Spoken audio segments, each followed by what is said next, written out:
Welcome to Journey. Our website is wejourney.com. Start of article. The title of the article is Crucible and Valorant.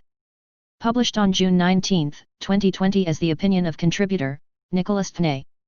When I first came across Crucible and Valorant, it seemed very clear to me that they were competing in the market.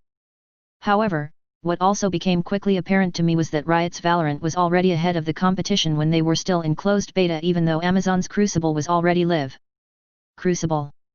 From the plethora of gameplay and review videos I've seen, it seemed like my suspicions and the initial reviews were confirmed.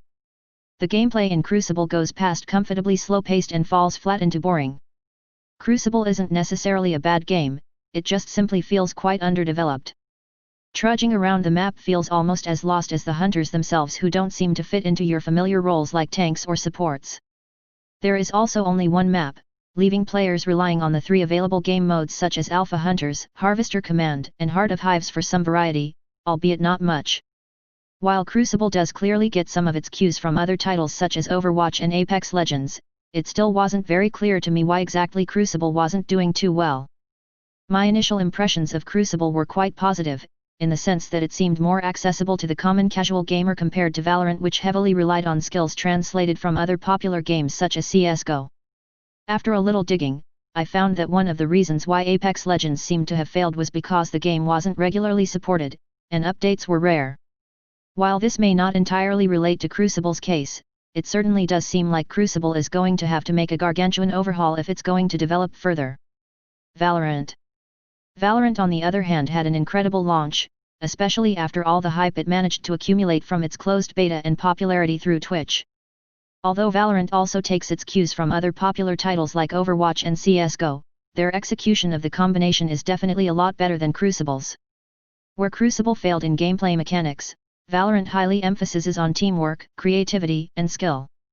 Although Crucible tried to do something new with their game modes, Valorant took the familiarities and success of CSGO and added the Overwatch elements to it.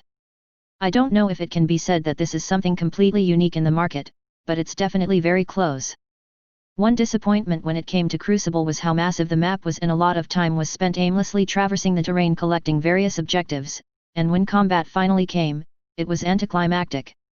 Valorant, on the other hand, kept maps a lot smaller in comparison, but the abilities that each agent has added so much more to the potential of the game itself.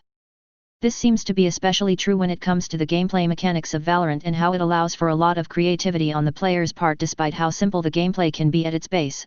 Quite similar to CSGO's history of success. Valorant even managed to nudge CSGO out, leading them to roll out a heavy update with numerous tweaks to the game, or at least that's what a lot of people seem to be thinking. However, it isn't too far-fetched to think that Valorant may overtake CSGO if they continue to improve and gain more and more traction in the world of competitive esports. You can check out both Crucible and Valorant for free now. Full citations can be found on the Journey website, wejourney.com.